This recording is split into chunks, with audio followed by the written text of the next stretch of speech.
Hey guys, hope you are all doing well. In this video we are going to see how can we install the PostgreSQL and pgAdmin4 in our Windows operating system. First of all, you have to go onto the Google Chrome and write PostgreSQL. The first link that you will find here from the PostgreSQL is download. You just have to go down and check the package installer and click over the Windows button. When you just do it, you will see on the next page there is the list of the version. So the Postgres version 15 is still in demand. So first of all, you have to click over the download installer.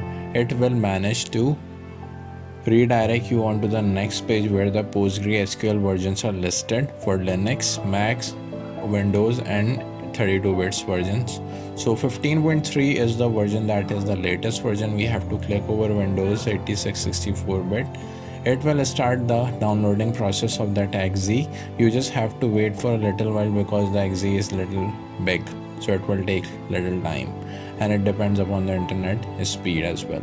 So click over the exe. When it will complete the downloading process, it will start the setup of PostgreSQL. You just need to click the next button again and again because you don't have to change anything.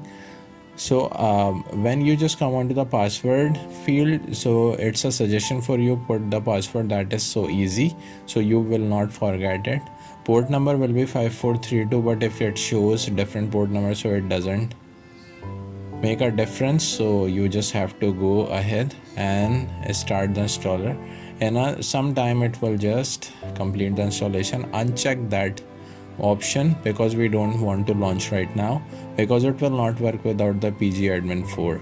Now this time we will download pgAdmin4 from the Google Chrome. When you just go onto the Chrome and write download pgAdmin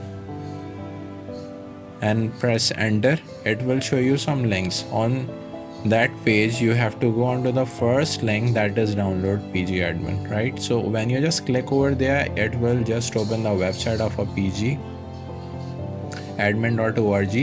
and here you will see the pgAdmin4. Here are some quick links and there are some pgAdmin4 and pgagents link. So we have to go over the pgAdmin and select the Windows operating system. Now you will see the release, the latest date of release is 6 June 2023. You have to click over there and you will come onto the next page and click the pgAdmin4 7.3x64.exe. This is the installer of pgAdmin4. When you just click it, it will start the downloading process again.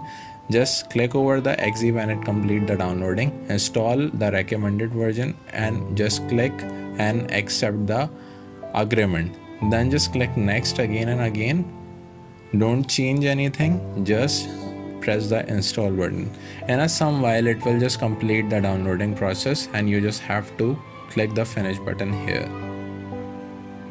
So the completion of downloading and installing process of PostgreSQL and pgAdmin4 has been completed. Now this time we have to configure the binary part.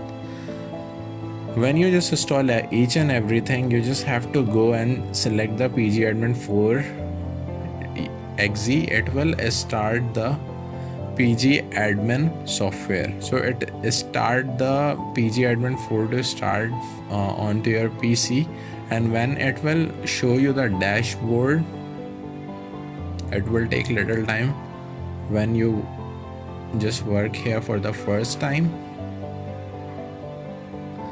This time what you have done, you have to do right here is to go on to file, preferences, and when you just scroll down the list you will see the path, and inside that you will see the link of binary path.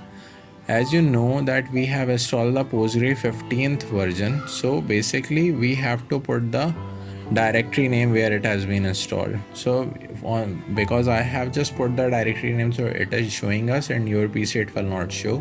You will go onto this PC local disk C. Here you have to click the program files. Inside that, go onto the PostgreSQL folder. Inside that directory you will see the version folder 15, and inside that the bin folder. Just copy the entire directory path, copy that, go onto the Postgres 15th text field here and just paste right here and press the save button. So when you just press the save button, it will set the directory path where the PostgreSQL has been stored in your PC. After that, just cancel that window and must restart your PC after doing all these things. Now you are ready to use the PostgreSQL. Congratulations.